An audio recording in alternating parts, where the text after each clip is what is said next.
الكعب العالي. الرجال أول من ارتدى أحذية الكعب العالي. قد تكون هذه المقولة صادمة للبعض، ولكنها بالفعل مقولة حقيقية، حيث أقبل الرجال قديما على ارتداء هذه الأحذية قبل النساء، والذي كان شكله يختلف عن أحذية الكعب العالي الحالية. بدأ ارتداء الرجال للكعب العالي في قارتي أفريقيا وآسيا، ويعتقد أن الدول الأوروبية عرفت هذه الأحذية عن طريق البلاد الآسيوية، خاصة تركيا وإيران الإمبراطورية الفارسية سابقا.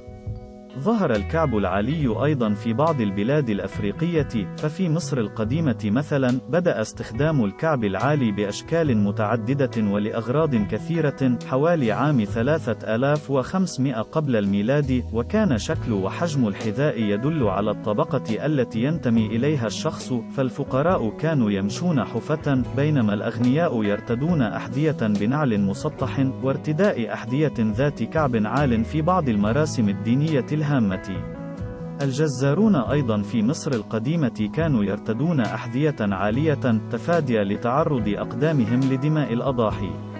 الكعب العالي بدأ استعماله في الحضارة الفارسية القديمة، حيث كان يرتديه بعض الفرسان رماة الأسهم، الذين كان يساعدهم الكعب على تثبيت أقدامهم في سرج الحصان، ليتمكنوا من الوقوف والتصويب بدقة على جنود الأعداء بدون الخوف من الوقوع، ويمدهم بثبات وعلو يساعدهم أكثر في اختيار هدفهم. انتقل الكعب العالي إلى القارة الأوروبية عن طريق زيارة دبلوماسية لوفد من الإمبراطورية الفارسية عام 1599 في محاولة من الفرس لكسب دعم الدول الأوروبية في حربها ضد الإمبراطورية العثمانية. وبعد زيارة الوفد الفارسي عرفت أوروبا الكعب العالي، خاصة أن الشعب الأوروبي كانوا متأثرين بقوة الثقافة الفارسية لتميزها.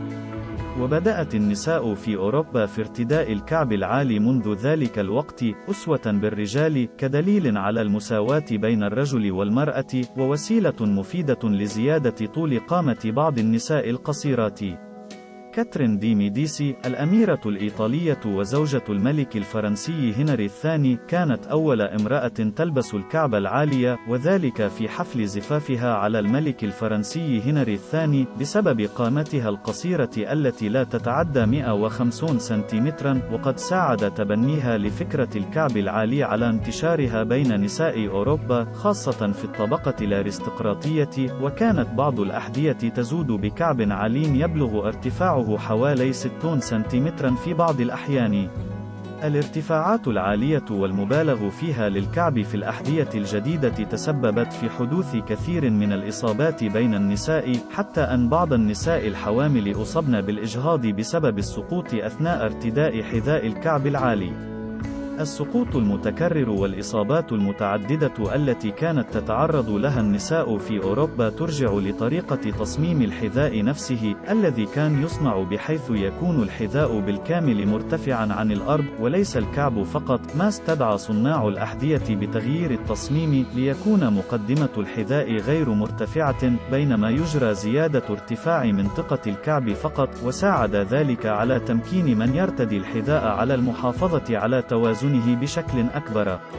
الكعب العالي أيضا كان يساعد على بقاء الفساتين الغالية الخاصة بنساء الطبقة الأرستقراطية بعيدة عن الأرض، بحيث لا تلوث. انتشر الكعب العالي بين النساء في أوروبا بمرور الوقت، ومنها على دول كثيرة حول العالم، واستمر الرجال كذلك في ارتدائه. ولكن مع دخول أوروبا فيما يعرف بعصر التنوير، اختلفت نظرة المجتمع على ملابس الرجال ومظهرهم بشكل عام، وذلك بسبب ازدهار الصناعة والبحث العلمي، وبدأت ملابس الرجال تتغير بحيث تتماشى مع فيكره الإنتاج والسرعة والرزانة، فأصبحت بعض العادات التي كانت سائدة من قبل بين الرجال، مثل ارتداء المجوهرات والملابس الحريرية أو الملابس ذات الألوان الفاقعة، من الأشياء التي تعرض الرجل للانتقاد الشديد بوصفه شخص صبياني أو متشبه بالنساء. التغير في الملبس الرجالي امتد للحذاء، الذي كان يتطلب أن يكون حذاء عملي، ما أدى في النهاية لاختفاء هذه الظاهرة، واعتبر أنه منذ حلول عام 1740 أصبح الكعب العالي من المظاهر الأنثوية لا ينبغي للرجال التشبه بها.